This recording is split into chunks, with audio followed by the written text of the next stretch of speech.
going on, boys? Welcome everybody back to another video, and you can indeed see this mini Christmas tree behind me and some lights. I mean, boys, it is Christmas season. Hey, we got to get the Santa hat up next. But hey, lads, if you guys are new, basically, let me just explain. Player reviews, objective guides, it's all on this channel, but occasional pack openings as well. But if you guys missed my last Kounde review, we reviewed the FUT Versus Fire, and now we're having a look at the FUT Versus Ice. I'm going to whip FUTBin up, and I will compare the two cards for you guys.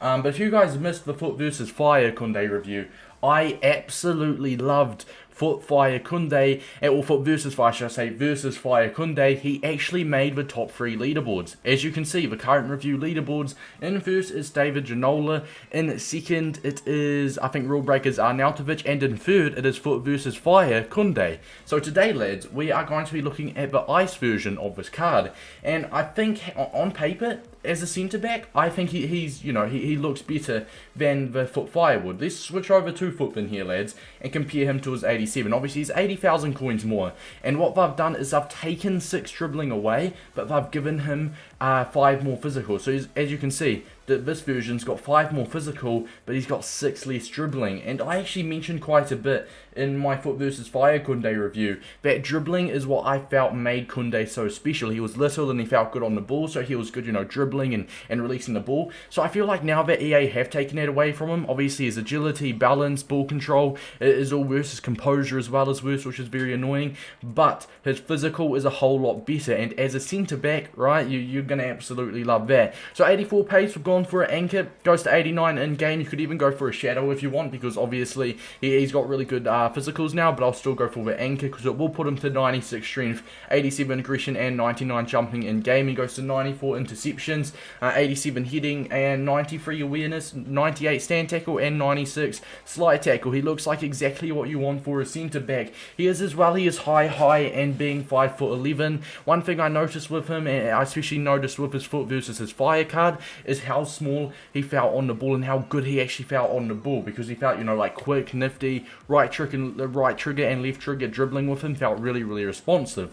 Lads, this is a team we'll be playing him in. We've got a strong link. We've actually got 2 strong links with him, with his Fekir and Furlan Mendy, of course. Without further ado, boys, let's get into it. Now, obviously, as I said, I already showed you guys the play review leaderboard, but he has to try and beat a 9.3, which is what I gave his Fire version. So let's have a look. I'm interested to see how different his dribbling is, but I definitely feel like as an out-and-out centre-back, you're obviously going to prioritise that 5 more physical than that 6 more dribbling. So let's test him out in game, boys, and let's see what I think. Right, I don't know what I've got on. I forgot. Well, if you don't know yet, I stream on Twitch a lot. By the way, links in the description, bit of a shameless plug.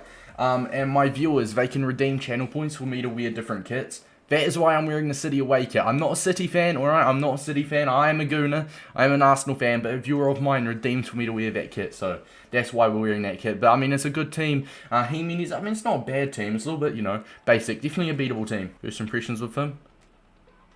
I can already tell, yeah. That -6 dribbling, you can definitely tell. Great, nice from Dante, but no, you can definitely tell that dribbling. He doesn't feel as small and nifty on the ball. But as I said, as a centre-back, like, I keep, in his FUT Fire, and I said that's what makes him so great, is how good he feels and responsive on the ball as a centre-back, and now he has that taken away from him. But I also did say in the Fire review that he wasn't quite strong enough. So, by kind of, getting rid of one pro and also getting rid of one con at the same time, if you get what I mean. But I don't know, as I said before, I think the physical is definitely what you'll want to prioritise more than dribbling, especially for a centre-back, right? So, I don't know, I'm interested to see how he is, man. Kounde, right. Assessed out that pace. Can he cut him down? He can't quite cut Bernardo down. He drops back for it. That is very, very jammy. Obviously, I just brought him out of position, tracking my opponent with that. My opponent gets a shot through, and he just gets a deflection and another goal. That was just a gimme. But the game basically just handed him that goal. Very unfortunate.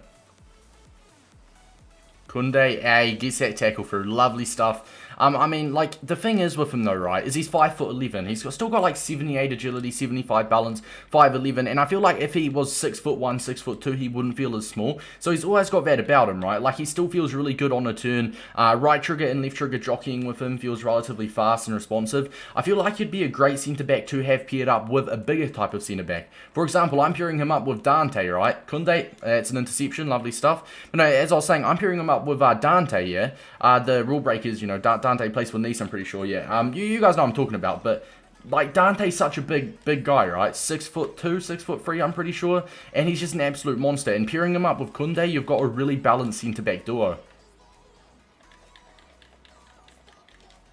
Is my opponent going to quit? He's 3-1 down. We're all over him. And he's gone. Love that. First game, obviously we only had to play a half of him, but Kounde, he didn't have too much to do. I know he made, like, I think 2 interceptions. He dropped back and also got a nice tackle through. See what EA's given him out of 10. So he got a 6.9 out of 10, which is literally the exact same as both Kounde and Natal. So it was a very standard performance, not much to do. I mean, what I've used from him, very nice. He didn't do anything wrong at all, but obviously we need a little bit more than just 40 minutes to test him out. First game, as I said, he didn't have too much to do. But when he did have something to do, he did it quite nicely. Kounde, hey, that is lovely tracking from Kounde. Gets that tackle through as well and wins us back possession. We absolutely love that. Kounde, love it. Absolutely love it. And that is where that physical is going to be more helpful, because the main thing with the physical as well, it's given him a +5 aggression on his fire card. And that aggression going into tackles like that is going to be very noticeable. Going into the half, it's currently 1-1 and Kounde's been absolutely brilliant. He's made like 3 tackles. His aggression is amazing. Definitely can feel that physical boost as well.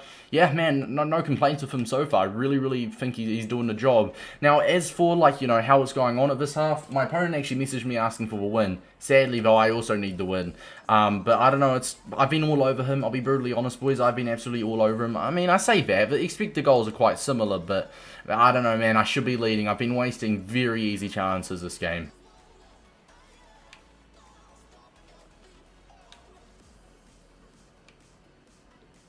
Kounde, I actually think he got a little bit of a tap in there as well, so I suppose that's another tackle, isn't it? And it's a crucial tackle as well. Once again, dare I say it, that left trigger, right trigger jockeying with him is exceptional. Kounde going in for it, gets that slide tackle through. Lovely stuff. What's up to Kounde? Well, you see, the thing is, he's one of the centre-backs that you can progress the pitch with a little bit. Pass that down. See if we can actually start an attack here. Neymar, oh, that was a very heavy ball from Messi, was it? Unlucky. Good dub, boys. 4-1 win. Great performance. Kounde, absolutely exceptional. I feel like Ben Yedder probably stole the show with that one. But no, 2-0 in Champs playoffs, boys. And using Kounde throughout both games, or 1.5 technically, I thought he was really good. What have EA given him? I've given him, yeah, 7.6, which is the highest out of my whole back line. Yeah, absolutely unreal performance from him, man. He feels so much more comfortable going to tackles with him than compared to his fire version. I just feel like that is down to the aggression boost, right? But no, I can confirm though the fire version does feel more smooth and quick on the ball. But nonetheless, man, I really did like this ice version quite a lot. So heading on over to the pros and cons. Now, last time out we gave the fire version a 9.3, and I'm also going to give this ice version a 9.3. I feel like it balances it out, right? So he doesn't feel as good on the ball, but you feel a whole lot more comfortable going to tackles. So I mean, for the new leaderboards, the leaderboards is genuinely just going to stay the exact same. Fire Kounde and ice Kounde. I'm not going to lie, it's a very minimal difference, but there is definitely a difference. You can definitely tell a difference. I have a feeling when this ice card price settles, he will be a similar price than the fire one as well. I don't know, it's really, it's an interesting one, man. It is an interesting one. His promo is very interesting from EA nonetheless. But no, all in all, man, I'm going to start off pros. I'm going to say his pace, I'm going to say his defending physical, and I'm going to say his body type. And by body type, I mean he is 5'11", and he's still got a reasonable amount of agility of 75 and 78 balance. And just, you know, right trigger and left trigger jockeying with him, he feels quite smooth. Even with the ice card, you know, like obviously the fire feels more smooth, but the ice, I mean, nonetheless still feels quite good himself. Overall, man, I'm going to go ahead and also give it a 9.3, so the exact same as the fire one. As for links as well, we have gone for Fekir and Mendy, obviously the exact 2 I'm using. You can get 2 strong links in there, and if you didn't complete Fekir, then that is unfortunate, but you've still got that Mendy who does get that strong link. Lads, hope you guys did enjoy. It's been your boy Davis, and until next time, see you guys later.